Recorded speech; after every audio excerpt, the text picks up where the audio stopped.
எது புயல், எது தீபம்? ஓம் சாந்தி. ஆத்மா என்பதுதான் தீபமாக இருக்கின்றது. புயல் என்பது 10 விகாரங்களான மாயையாக இருக்கின்றது. நாம் துவாபர யுகத்திலிருந்து தேக அபிமானம் மற்றும் தேக அகங்காரத்தின் வந்ததனால் நாம் மாயின் புயல்களில் மாட்டிவிட்டிருக்கின்றோம். மாயையினால் நாம் ராவண ராஜ்யத்தில் சென்று விட்டோம்.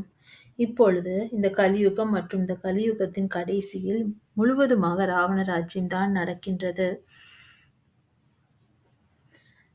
ஆகையால் நமது ஆத்மா லைட் மங்கி போய்விட்டது. ஆனால் யார் ஒருவர் லைட் மங்காமல் அணையா தீபமாக இருக்கின்றதோ அவர்தான் சிவனாக இருக்கின்றார். அவர் எப்பொழுதுமே பிரகாசத்துடன், அதாவது தூய்மையாக இருக்கின்றார்.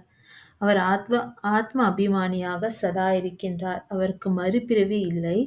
அவர் பிரம்மாவின் உடலில் நேரடியாக வந்து இந்த ஞானத்தை கற்பித்துக் கொண்டிருக்கின்றார். அவர் தூய்மையற்றதாக ஆவதே கிடையாது.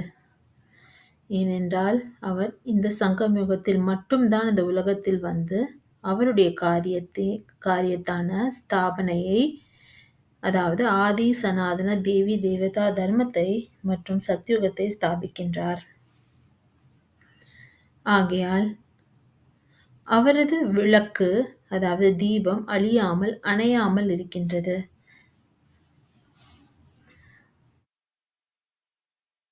நாம் இப்போது இந்த அணையா தீபத்தினால் நமது தீபங்களை நிரப்பிக்கொள்ள வேண்டும். அந்த தீபம் திரும்பவும் முழுமையாக பிரகாசமாக வேண்டும், வெளிச்சத்துடன் இருக்க வேண்டும். ஏனென்றால் சொர்க்கத்தில் வெளிச்சமாக தான் இருக்கும். ஏனென்றால் அது நாள் என்று கூறப்படுகின்றது. இது இரவாக கருதப்படுகின்றது.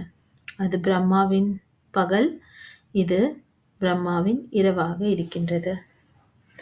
ஆக சொர்க்கம் பிரம்மாவின் பகல் மற்றும் கலியுகத்தின் கடைசி பிரம்மாவின் இரவாக இருக்கின்றது.